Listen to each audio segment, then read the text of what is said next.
എന്തിനാണ് തൊഴിലുറപ്പുകാരോട് ഇവർക്ക് ഇത്ര ദേഷ്യം? കേരളത്തിൽ 27 ലക്ഷം ജനങ്ങളാണ് തൊഴിലുറപ്പ് പദ്ധതിയെ ആശ്രയിച്ച് ജീവിക്കുന്നവർ. എന്റെയും നിങ്ങളുടെയുമെല്ലാം കുടുംബത്തിൽ കാണും തൊഴിലുറപ്പ് പദ്ധതിയിൽ അംഗങ്ങളായവർ.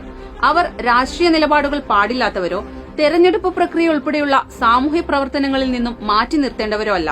കേരളത്തിലെ സ്ത്രീ സമൂഹത്തെ സ്വയം പര്യാപ്തരാക്കുന്നതിൽ തൊഴിലുറപ്പും കുടുംബശ്രീയുമൊക്കെ വഹിച്ച പങ്ക് വളരെ വലുതാണ്. ഇടതുപക്ഷത്തിന്റെ നിർദ്ദേശത്തെയും നിരന്തര സമ്മർദ്ദത്തെയും തുടർന്ന് 2004 കേന്ദ്ര സർക്കാർ ഈ പദ്ധതി നടപ്പിലാക്കിയത്. തൊഴിലുറപ്പുകാർക്ക് രാജ്യത്താദ്യമായി ക്ഷേമനിധി ബോർഡ് കൊണ്ടുവന്നതുൾപ്പെടെ കാലോചിതമായ നിരവധി മാറ്റങ്ങളാണ് മറ്റിടങ്ങളിൽ നിന്നും വ്യത്യസ്തമായി കേരളത്തിൽ നടപ്പിലാക്കപ്പെട്ടത്. തൊഴിലുറപ്പുകാരങ്ങനെ രണ്ടാം തരക്കാരല്ല, അധ്വാനിച്ച് ജീവിക്കുന്നവരാണവർ. കേരളത്തിന്റെ അഭിമാനമാണ്.